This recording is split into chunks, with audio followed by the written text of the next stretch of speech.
Welcome back to the CSP Elite Baseball Development Podcast. I'm your host, Eric Cressey, and this is episode 129. We are back from a summer podcast hiatus. Took a little break to regroup and gather up some content and get our feet underneath us. And we are back with a podcast that's actually really overdue. Today's guest is a longtime friend of mine. We go back over 20 years in the industry, and we've actually done a lot of products and seminars and things like that together. And he's a guy who's taught me a ton over the years. And really, in a lot of ways, our careers have worked in parallel to the point that a lot of people thought that we were the same person early on in our career. We did both go different directions when we came to that fork in the road. He's doing a lot of stuff in basketball and soccer, while I've gone to the baseball realm. But we stayed in touch and brainstorm a lot, communicate, share ideas. He runs a super successful gym in Indianapolis that, in a lot of ways is setting some important industry trends. Just a guy that I think can teach a lot for all of us across different athletic realms. Too often we get really, really focused just looking at baseball. And I think we sometimes need to take a step back and look at other sports and what's going on there, because there's definitely lessons that will carry over to how we work with our athletes. So whether you're a strength and conditioning coach or rehab specialist, there's certainly a ton to be taken from this podcast. But I think if our players, coaches, and parents from the baseball realm also take a step back, there'd be a lot of pearls and wisdoms that are here that'll carry over across realms. So we're in for a good one. This episode is brought to you by Athletic Greens, the most comprehensive NSF certified for sport daily nutritional supplement I've ever tried. With so many stressors in life, it's difficult to maintain effective nutritional habits and give our bodies the nutrients they need to thrive. As a father of 3 young kids and a co-founder of multiple businesses in multiple states, on top of still being an avid exerciser, I know that busy schedules can really take their toll on us. Whether it's poor sleep, exercise or life stressors, environmental factors, or simply not eating enough of the right foods, we can wind up deficient nutritionally. This is where Athletic Greens can really help. It's a game-changing nutritional insurance policy. They simplify the logistics of getting optimal nutrition on a daily basis by giving you just one thing with all the best things. And that's why I use it daily and recommend it to our athletes. One scoop of Athletic Greens contains 75 vitamins, minerals, and whole food sourced ingredients, including a multivitamin, multimineral, probiotic, green superfood blend, and more. They work together to fill the nutritional gaps in your diet, increase energy and focus, aid in digestion, recovery, and supporting of a healthy immune system. This all can happen without taking multiple products. While most nutritional products come to market and stay stagnant, Athletic Greens continues to obsessively improve this one holistic formula based on the latest research, producing 53 improvements over the last decade. They invest in the most absorbable and natural source of each ingredient and go above and beyond in third-party testing to ensure their customers continue to receive the highest quality and best daily nutritional habit on the planet. It's lifestyle friendly, whether you're keto, paleo, vegan, dairy-free, or gluten-free, and contains less than 1 gram of sugar without compromising on taste. They put 75 ingredients to the NSF for Sport certification to come up with a formula that's trusted by some of the world's best athletes, including our own. Right now, Athletic Greens is giving our listeners 10 free travel packets with their subscription. Simply go to athleticgreens.com/Cressey to receive my offer. These travel packs are perfect for supporting your immune system, energy, and gut health when you're traveling for games, training, or simply when you're on the go. They can be a great counterbalance to less than ideal on-the-road food options. So if you want to bridge the gap between deficient and optimal and give yourself the best chance to get nutrient diversity, then head to athleticgreens.com/Cressey and get your 10 free travel packets today. Again, that's athleticgreens.com/Cressey, CRESSEY. Today's guest is the president of Robertson Training Systems and the co-owner of Indianapolis Fitness and Sports Training. IFAS was named one of the top 10 gyms in America by Men's Health magazine several times over the past decade. He has a master's degree in sports biomechanics from Ball State University, and for about 20 years has worked with a wide range of clients and athletes, from rehab patients to the professional athlete realm. A former powerlifter, he's a prolific writer and content creator whose writing and videos have been featured around the world for close to 2 decades. While he's worked with individuals from all walks of life and sports, his greatest focus these days is in preparation for basketball and soccer athletes. Please welcome to the show, Mike Robertson. Mike, this is incredibly long overdue. Thank you for joining the show. No, dude, thanks for having me on, man. I'm pumped. And I'm impressed. You have many leather-bound books in your background, and I have like my gross office that I probably haven't cleaned for about 5 years. So I'm expecting you to deliver on par with the aesthetics of your office. Well, This was like the Zoom room of 2020, so it had to make sure it looked official, right? I like it. Oh, this is awesome, man. Well, we've been confused as the same person for many, many years, and I'm proud to say that we've kind of gone in different directions and Yeah. established our own identities compared to what 2005 to 2008. But Yeah. my world is baseball, and this podcast is obviously very much about baseball. And I know you have dabbled in that world some.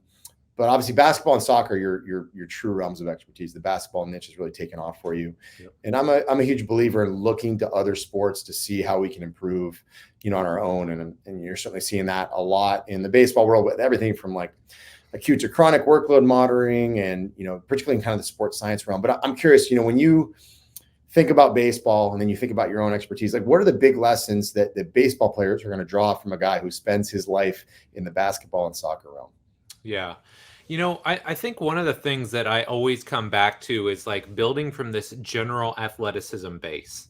And I can only imagine how many questions you've dealt with over the years, how many concerned parents, and they assume that, the things that you do in baseball are like 1,000% specific. And it's not to say that there isn't sport specific elements to what all of us do, but also understanding that underpinning all those are foundational movements, right? Like we can talk about stuff you do in the weight room, like squatting and lunging and pressing and pulling, but even acceleration, deceleration, movement mechanics, rotation, just as a whole.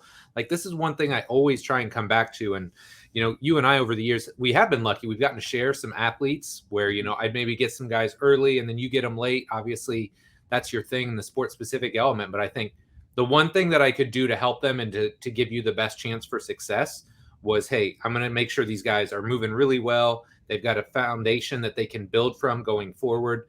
And so I think that's one thing that everybody can rely on and lean back on is like, hey, look, you can always widen and improve your general movement base. And if you do that, you set yourself up for success later on. I mean, you see it, I see it. The kids that are like specializing at 5 years old and working on pitches and, things of that nature are the ones that end up getting beat up and burn out.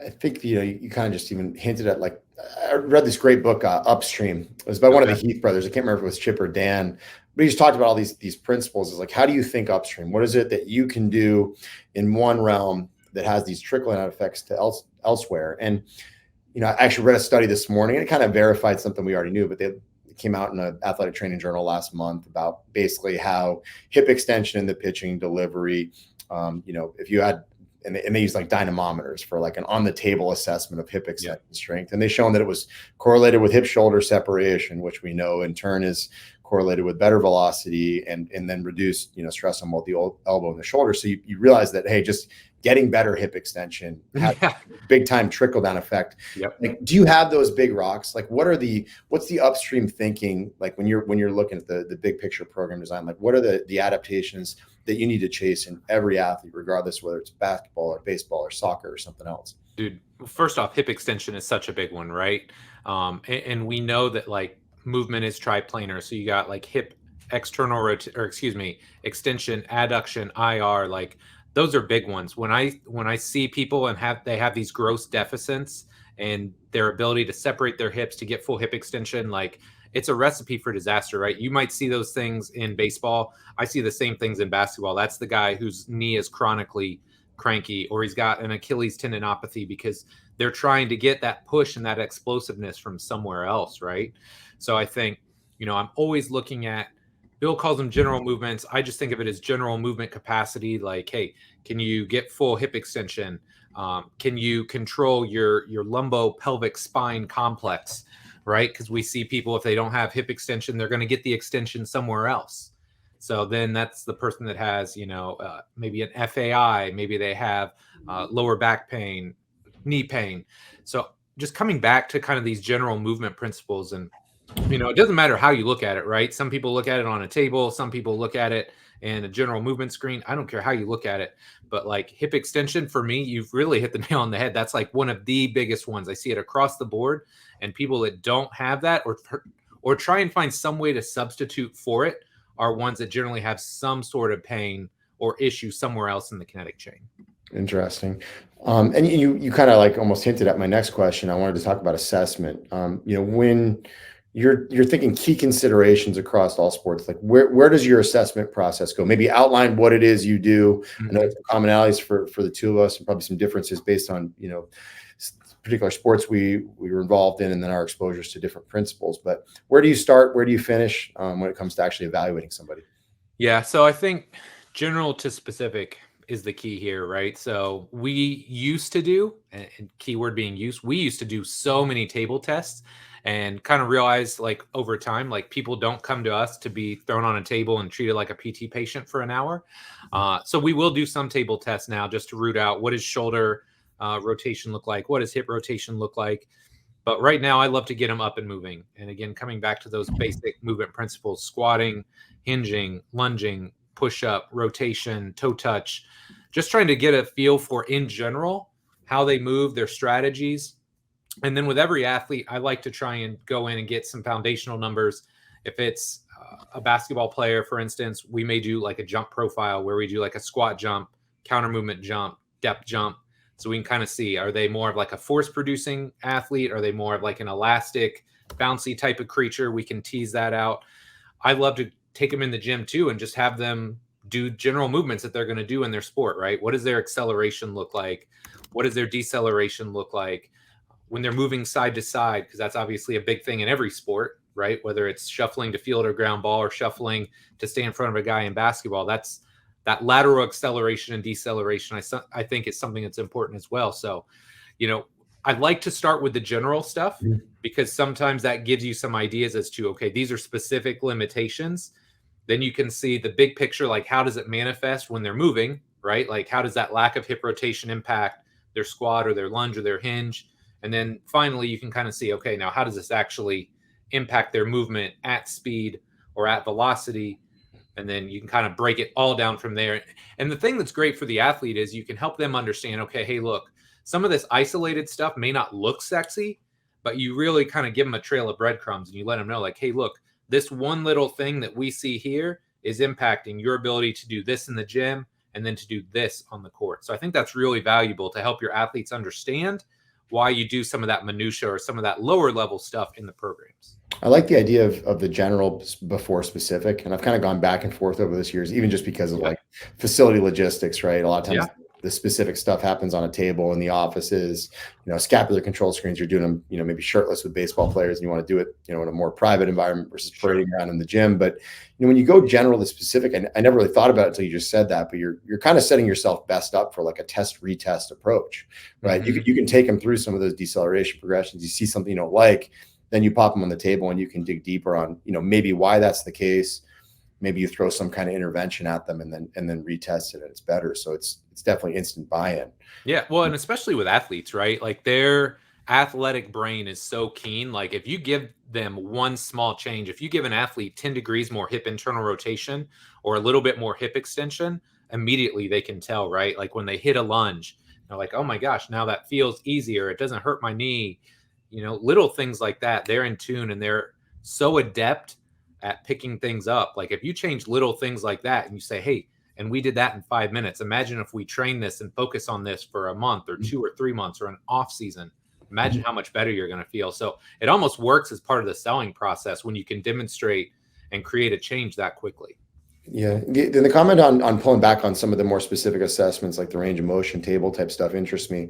Obviously, I'm familiar with Bill's work, and a lot of the Yeah. outcome measures there are indicative of kind of what you need to attack. I'm curious, which ones are your keepers? Which ones are the ones that maybe you've learned to do without over the years, just because they didn't tell you exactly what you wanted to know? Yeah. So here's why we did that. First of all, I think this will be helpful because I think a lot of times now, like there's certain things that get pushed in our industry, right? And not to say there's anything wrong with table tests, Mhm. but I can tell you coming up through 6 years of college, right? 4 years of undergraduate XI and 2 years of master's biomechanics, I did exactly zero table tests, right? Mhm. Uh, so it's not something that's in my skill set. It's not in my wheelhouse, but I watched a lot of reps, squatting, lunging, hinging, pushing up. So part of the reason we pulled back from that was because one, it's not something I'm super skilled at, or our staff is super skilled at. Because again, we're strength coaches, we're personal trainers. But also, the goal for us is to be able to write a better program. Mhm. So you could do 40 table tests and look at all those results and not know how to write a good program. Or I could take you out on the gym floor and spend 15 minutes watching you move and know exactly what you can or can't do. So that's kind of why we moved away from that, was I just felt like this is going to help us write a better program. Now, with that being said, I do think there's a reason and a time for table tests, right? So when we have baseball players in, you best believe we're going to look at their shoulders, right? Because that's expected. It's almost part of the process, right? And again, if we can demonstrate a change in IR, ER, or something like that, and it reduces maybe a shoulder issue they're having or an elbow issue they're having, they're immediately bought in. So generally we'll look at stuff like their breathing patterns, their ISA on the table. We'll look at shoulder IRs and ERs, hip IRs and ERs. And generally that's about it. It's pretty watered down and pretty basic, because again, I feel like we want some of that information there, and the rest we'll pick up when we get into that more like general movement assessment. I like that. It's a good point. I think at the end of the day, people lose sight of the fact that the assessment's there to drive programming decisions, which can drive adaptation. So, it's really about acquiring the information you need. The one thing I will say is a lot of the table stuff does, from just a pure objective measure, it allows you to kind of evaluate who an athlete is over time. Yes. So the conversation might be different, but it's like, hey, I have a college athlete. He's only going to be here for this summer. He's selling out for the dream before his senior year of baseball, and then he's going to be done and go sell insurance or something. Right. It's very different if we're trying to evaluate, like, how is this player, evolving over the course of time. Certainly, like return to play stuff for injured athletes, it helps to have like objective measures of what they were before they got hurt. And that can open up some eyes, I think, in terms of like the long-term process. So, your secret is be general and specific, be objective and subjective, right? Yeah. Yeah. And that's one thing that's great having Bill there, right? Is like, I've got some of the objective stuff on the gym floor that I need to see. But when I've got athletes that are working between both of us, he knows like, hey, if this guy comes in and he's less than 20 degrees of hip IR, like we're at a problem point, right? Like this is a point where he could break down, versus if he's consistently showing up and he's at 20 degrees of IR and 40 degrees of ER, he knows, hey, this guy's good to go. Let's keep training, and we keep going. So couldn't agree more, man. You got to have something objective to tie the decision-making process back to.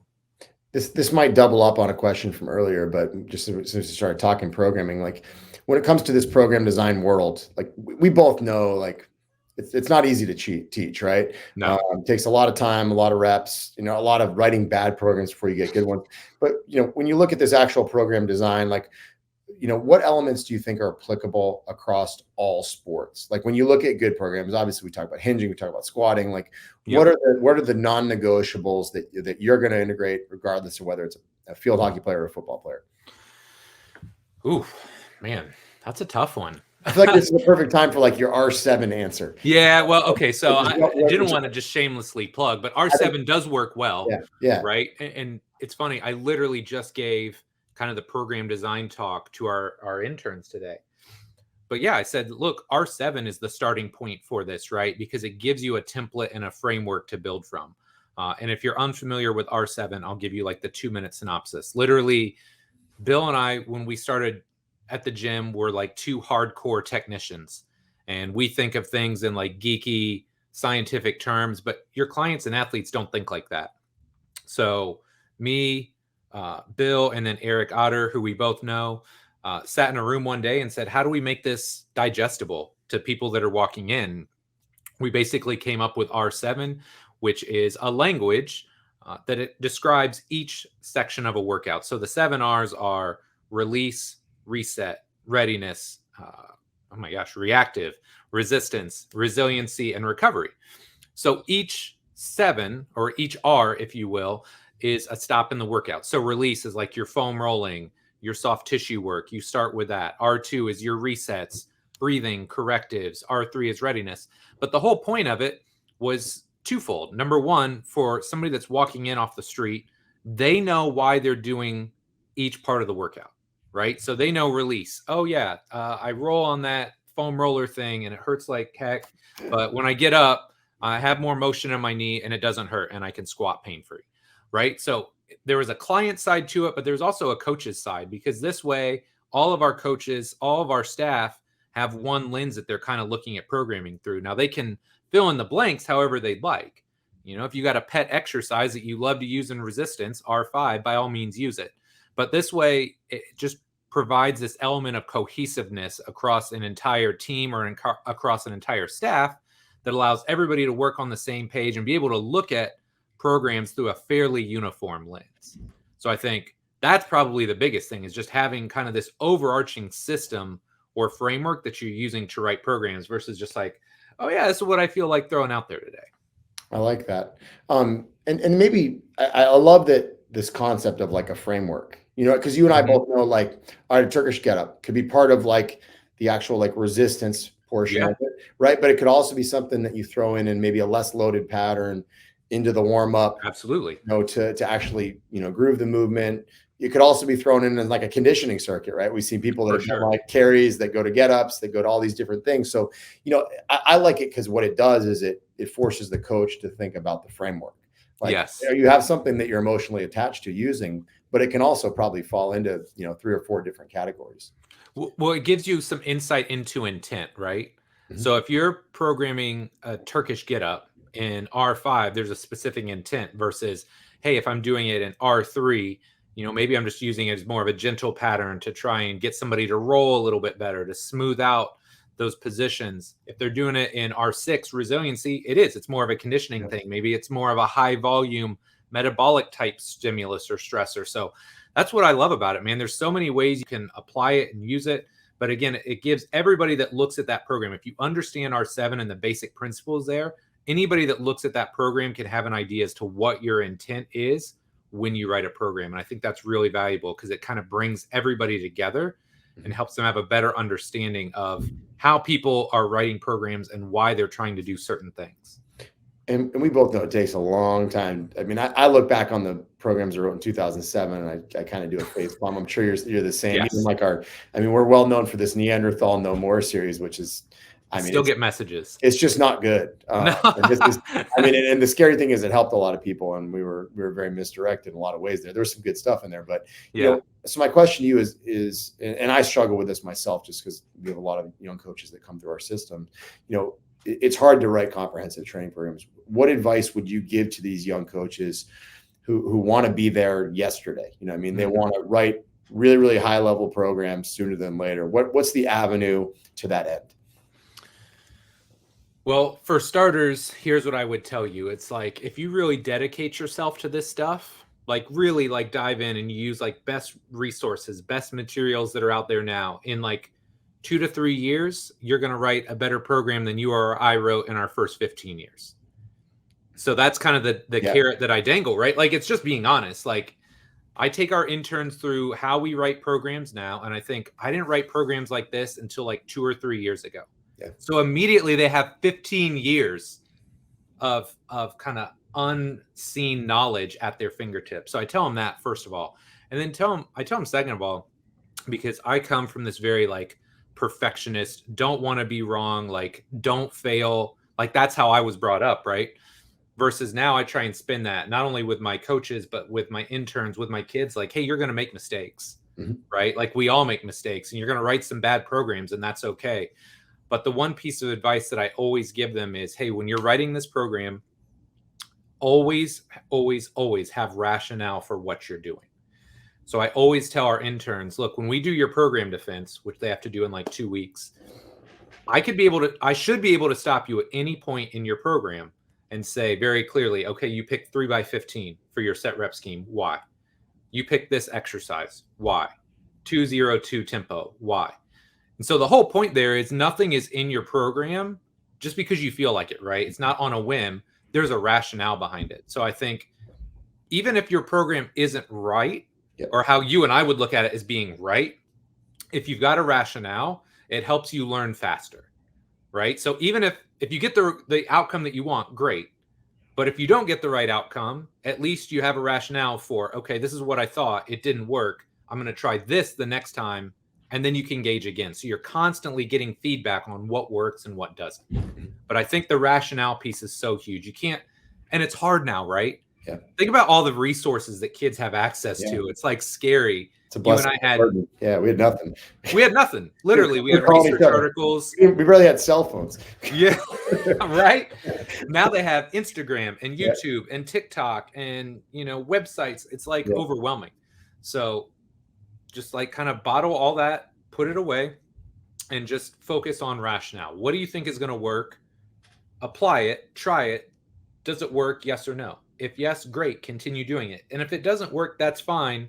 Start to now figure out, okay, why didn't that work, and what can I do to change it to maybe get a better result next time? One of the things that I've seen, I'll talk about two trends. The first one is that people seem to have a really, really hard time with exercise sequencing.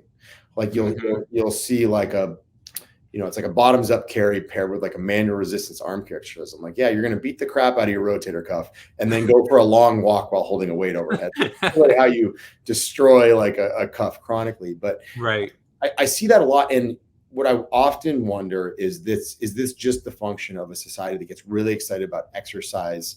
Like, I'm guilty, but I published this, but like exercise of the week, what they saw on Instagram. Yeah. Oh my gosh, I love this. I got to put it in my program. And then they just really have no context for where it would actually fit. And all of a sudden you just see stuff that's completely out of order. Yes. It always blows my mind on that. But the other one that I'm curious about on your end, if you've seen this, is just the timing aspect of it. It seems like a lot of people actually have no appreciation for how long a giving training session will take. And one of the examples that we see over the years, we've seen this a couple of times, is actually like, if you write a program for a 13-year-old kid who's completely untrained, they can finish it like in like 35 minutes. Like they will blow through it. Why? Because 13-year-olds, the work weight is the warm-up weight. Like these kids aren't squatting 500. They're not taking plate quarter on the way up. Right. Like literally the work sets are all the same. So you probably got to add a set to absolutely everything. They can handle the volume. They're very neurologically inefficient, but we'll see scenarios where it's like way too short on little guys. And then at the other end of the spectrum, it can go way too long on some of the other athletes who just are given way more volume than they may be able to handle, or they're broken and they have really long warm-ups, whatever it is. Yeah. No, we see this all the time. And unfortunately, I get it a lot from like my high school and college age kids. They'll come home with like a summer packet, or this is what I'm supposed to do at school today. And I'm looking at it, and I'm sure you saw these programs at some point along the way, right? It's where like there's a full upper body workout, right? It's like 4x10, bench press, row, shoulder press, something else, forearms. And you're like, damn, that's a lot of volume. And then you get into the lower body workout. And it's all the same day, right? It's like no supersets. It's just like one at a time. It's literally the most ridiculous workout I've ever seen. So, I try and give people context, like elite NBA basketball players, right? And maybe not elite like in the sense of James Harden, but if you play in the NBA, you're elite, right? Most of my workouts would take 75 minutes with a full warm-up, reactive, speed, agility, all that. Maybe 90, and that's on like the highest end. That's when I've got just them at the start of an off season. They're not doing much on the court, 90 minutes tops, generally like 75. I see high school and college age kids that are going through 2-hour workouts regularly. It's like, dude, why? Why are we putting them through that? And it's one thing, if you've got one training block where it's like very neurologically demanding. It's usually the phone, right? It's yeah, that's true too. There's a lot of distractions too. That's a big issue. Absolutely. Yeah. You don't need to be on TikTok or Instagram between every set, and luckily a lot of the guys that I work with are pretty buttoned up and pretty dialed in. So they'll leave their phone somewhere else. But yeah, it's out of hand, man. Like you have to find a way to get the training effect that you want while also dosing it appropriately, because more is not always better. And that goes in the sense of like volume, but it also goes in the sense of exercises too. Like if you feel like you need 20 exercises in a workout to fill all the gaps and plug all the holes, like there's some bigger holes in your programming you probably need to fix first. Have you narrowed your scope? Like I know, obviously Mike Boyle, has been maybe more of a contraindicator to certain exercises over the years. And I found myself doing it as well. I don't know if we get a little bit jaded as we age in this industry. We see more athletes who have had more issues with certain ones. I mean, are you of the mindset still that there aren't contraindicated exercises, there are only contraindicated people, or are there things that you have permanently come out of your program? I'd say there are very few things that have permanently come out of my program. There's definitely things like I mean, I'll still deadlift guys, but it's generally not going to be a full off season. Mhm. And part of that too is you just got to think like, I can't talk for the athletes that you work with, but a lot of the guys that I work with, I just think of it as juice, right? Like they got enough juice physically to play at an NBA level. Yep. And their season is very long, it's very demanding. So, arguably, the most important thing I can do for them, rather than trying to add a half inch to their vertical in an off season, is make sure they're moving really good, they're feeling really good, they're within like as close as they can be to what their peak like force and power outputs would be. Like I think that's way more valuable in an off season than trying to add a little bit more performance to them. So I think part of my bias is the athletes that I work with now versus if I got a high school kid, right, that touches like 10 foot. Well, if he wants to play at the D1 level, we've got to increase outputs. Mhm. So everything is back on the table there. So I think it's more a function of who you're working with, what their needs are. So I'd say there's still very few contraindicated exercises, but there are definitely things I use less as somebody becomes more developed, Mhm. if that makes sense. I, uh, I think you just nailed it. One of the things that was really fascinating for me is we played the 2020 season in the pandemic, right? 60 Yeah. days, very shortened. And we had these guys that came back from the season. And you have to remember, these guys basically, we were relatively open in Florida sooner than the rest of the country. And a lot of these guys trained right up until the day they reported in July. And that these ones that didn't go to the postseason came back after 60 games. Like, you don't really detrain a whole lot in a 2-month season. Yeah. And I'll never forget, we had guys that walked back in and threw 455 on the trap bar and pulled it for like these easy sets of 5. I'm like, all right, I guess we're training something different this offseason. And it was actually this remarkable lesson, for me, and like in understanding, like, hey, don't just be emotionally attached to strength. And we use the Proteus in totally different ways. We train med ball entirely, more aggressively than we have in the past. I think our movement competencies got much, much better because of it. Yep. But it was this good reminder is that, hey, once these guys have sniffed this level of adaptation, particularly in the context of strength, they kind of reclaim it pretty easily. Yes. You started the off season, and it's way more about like, how do we train other qualities? How do we put them back together if they're a little bit more banged up? Yeah. The focus shifts so much when you deal with more mature athletes. And it's why, like, I don't think a lot of people that just train teenage athletes have a really good, clear perspective on, how to train a 33-year-old professional veteran. It's totally different. Yeah. Right. And I hate to say it like that, but you have to think about the mileage that's on their body, the amount of things that they've gone through. So can I ask you a question, even though I'm probably not supposed to do this? Like what percentage of your guys would you say you get back in an off season that need a good chunk of the off season just to get back to baseline? Put it this way, I think there's maybe a little bit more of like a velvet rope in our business around guys that really are good about taking care of themselves. I can tell you every organization is different. Yeah, sure. And so a lot of it depends on the care they receive. If you have strong manual therapy organizations that have great nutrition programs that travel better, things like that, it does tend to be a shorter window. The other thing is they have varying sports medicine resources. That's true some too. of them get better diagnosis when they're actually a little bit banged up and they take care of things, versus other ones that come back and are like, hey, I'm broken and I don't know why. So I think it's a mixed bag, but I would say that first month tends to be a little bit of triage almost across the board. And it's become hard because in the baseball realm, more and more guys want to just keep playing catch. It's like a kind of a new thing where they just want to keep moving it. And we've been able to, I think, reconcile those two ends of the spectrum. But what about you? I'll flip the tables. How many of you guys on the NBA side of things, or even the elite soccer side of things, are really like in a rough shape by the end of the season? Yeah. I was going to say about that same thing. Like I'd say probably 50% need some like dedicated, like they all are going to get some general work at the beginning, but probably 50% are coming off something, right? That's going to take at least a month, if not 6 to 8 weeks to try and get them back to where I feel like, okay, now we've got a couple more months to like push this and ramp you up.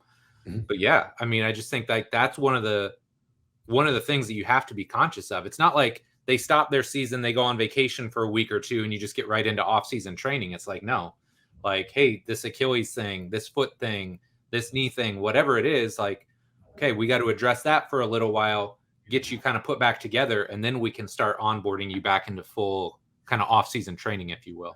It's a great point. I think there's two other things that maybe get overlooked. The first thing is a lot of times in high level sport, there's a hefty dose of pharmacological interventions, and Yeah. we've seen athletes that take anti-inflammatories to get through the season, and then the season as they come off, and they genuinely hurt all over for a week, and then they're Yes. often good afterwards, but they have to go through a little bit of a washout period. That's not uncommon. But the other one that I think is actually a really good lesson for the fans that are listening to this is, and baseball is the perfect example, right? 162 games, maybe 2 days off a month. They can play, I believe it's 20 days in a row without being forced to take a day off, and they can vote against that from a collective bargaining standpoint, keep playing. But if you go and you look at your average major league team schedule, like go on the MLB app and actually look at the number of 7 p.m. starts on games that end a series, that's a night getaway game. So if you play basically a night getaway game, the game's probably going to wrap up at 10:30. You're going to have treatments, odds and ends, having to pack up when you leave. Those guys on the road, they're probably not going to be on their flight until between 11:30 and 12, and they're going to relocate to another place, sometimes to a unique time zone, which means they're probably at the earliest getting to bed at 3 a.m. Yeah. Historically, it's more 5 or 6 a.m., and then most of them are playing a 7 p.m. game that night. So if you look at it from that context, really that first month of the season is as much about just normalizing sleep schedule on something that's constantly in flux. Like if you're a dad and you get home at 5 a.m., you've got a son or a daughter that's like running into the room, a 2-year-old that's waking you up because they're excited to have you open at home. And I just don't think that the lay fan appreciates that. And I think soccer and basketball and hockey guys, despite the fact that they're long seasons, they're a little spoiled. Like when you got to play 7 games in 7 days, sometimes 8 games in 7 days, it's even crazier. Yeah, well, that's one of the great things, at least about soccer, right? It's the most rhythmic of all those sports, right? So it's easy to kind of plan out a training week and, hey, this is going to be our high intensity days and all that. You get into basketball and it's like, okay, well, maybe not every night, but you could have back to backs. You could have 4 and 5, and there's travel involved there. So, but yeah, I've long said the hardest sport to program for, like in season, would have to be baseball. Like I'm so impressed. I don't know how you guys do it. It would drive me insane. Correct me if I'm wrong. I want to say I read an article on SB Nation a couple of years ago that talked about didn't the NBA make a concerted effort to reduce the number of back-to-back games? Yes. It's because the quality of play was deteriorating and they wanted teams to be able to practice in spite of all the load management stuff. Yeah, I mean they were consistently seeing like, hey, these guys, just like you alluded to, they're getting on a plane at midnight, they're getting in at 5 a.m. Then they got to go in, they got to do a shoot around, and they got to play the next day. And so, yeah, and when all your marquee players are out, right, and somebody pays whatever $150, $200 a ticket to go watch LeBron play, and LeBron can't play or he's getting load managed, people aren't happy.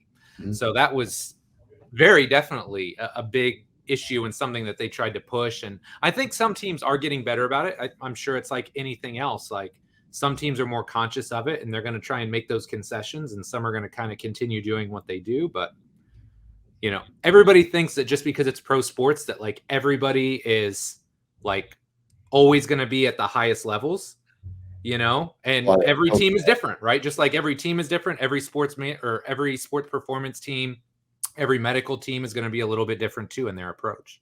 Absolutely. I'm going to shift gears a little bit. And you work with athletes. We've talked about pro guys a lot, obviously, but you see athletes all across the training lifespan. I know you got 13-year-olds in your gym, just like we do, all the way up to the pros. What are the key checkpoints for you along this developmental timeline? Where do people go wrong when they've got that 13-year-old that they want to play college baseball or whatever sport? Yeah.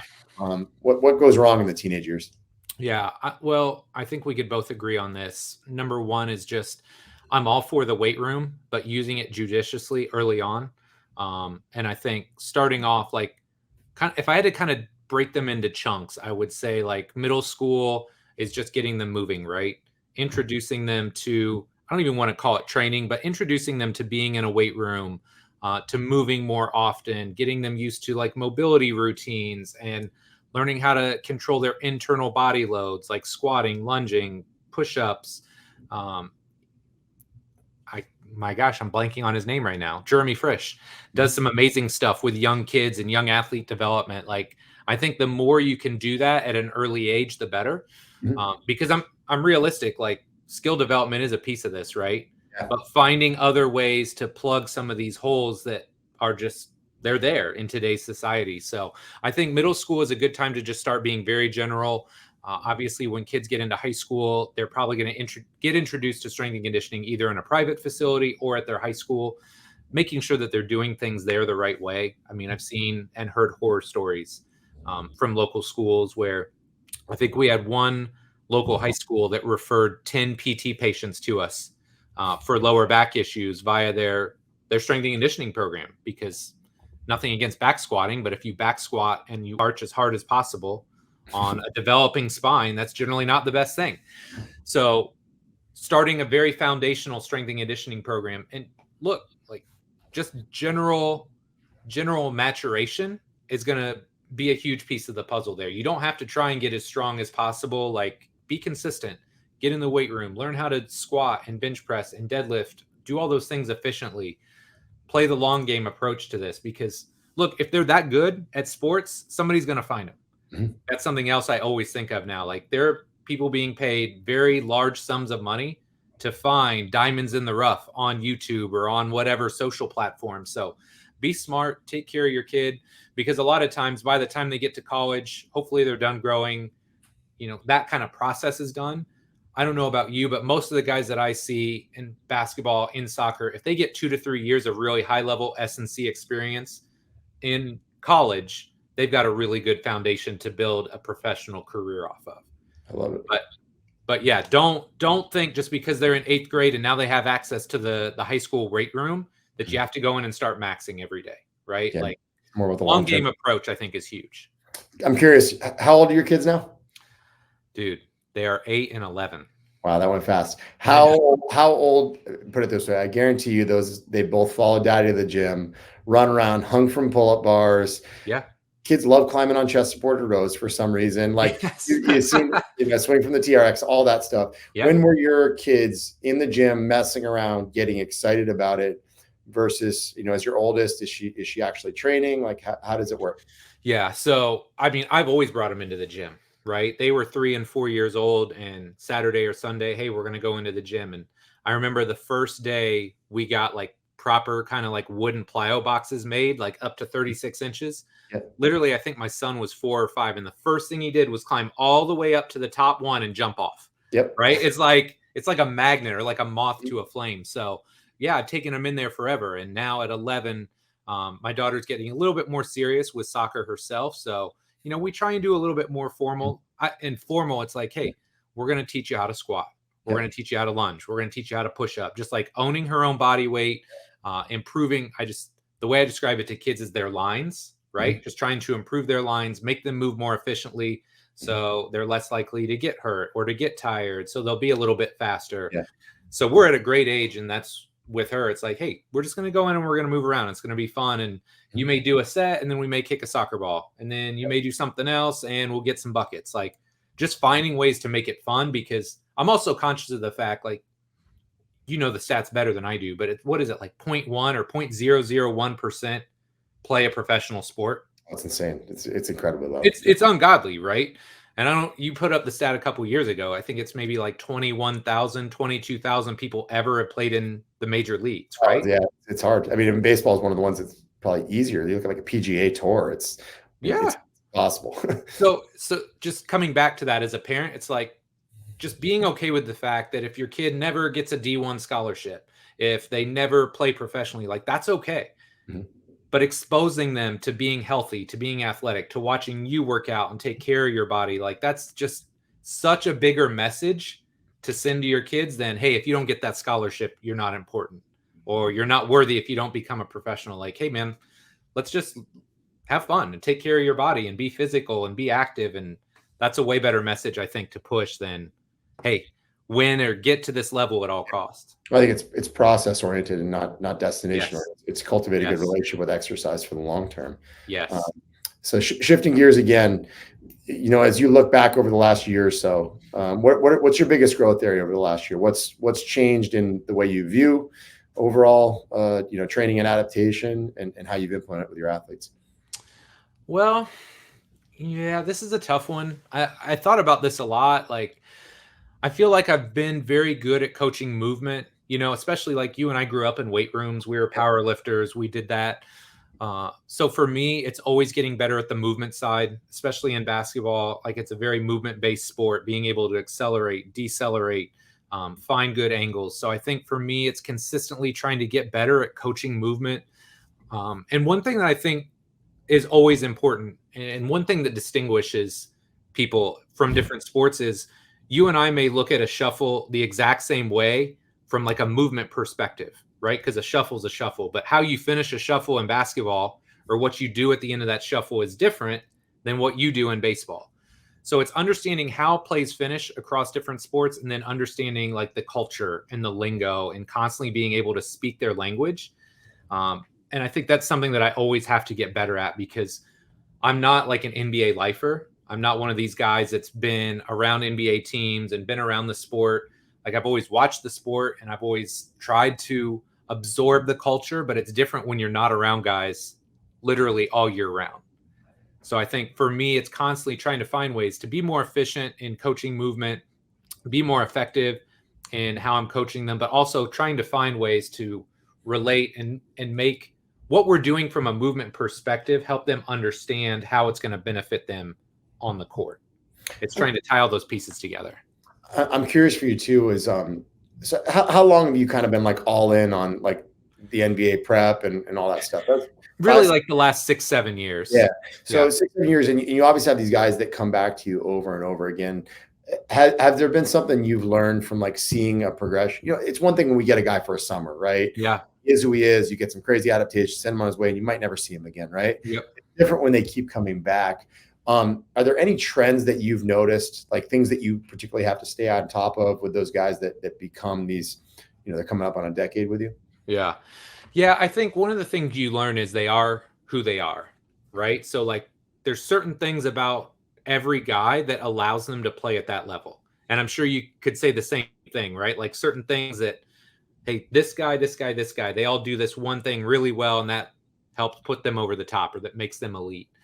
So I think that's one thing that I've definitely learned is like there's all these guys and with each one, they are who they are, and you're not going to fix it per se, but you got to learn to control their superpowers. Like that's the way Bill always describes it. And I love that because the things that make them great, if taken too far, can also cause them harm, right? So like, hey, one guy that I'm thinking of in particular, like he's got amazing breaks, right? Like stop, start on a dime, but his pelvis is really tipped forward. His knees are kind of knocked in, you know, like all the things that you and I would look at and be like, ooh, I wish I could clean that up. So I try and clean that up as best I can in off season. I know when he goes and plays basketball, we're going to lose some of that, right? But that's also part of what makes him good.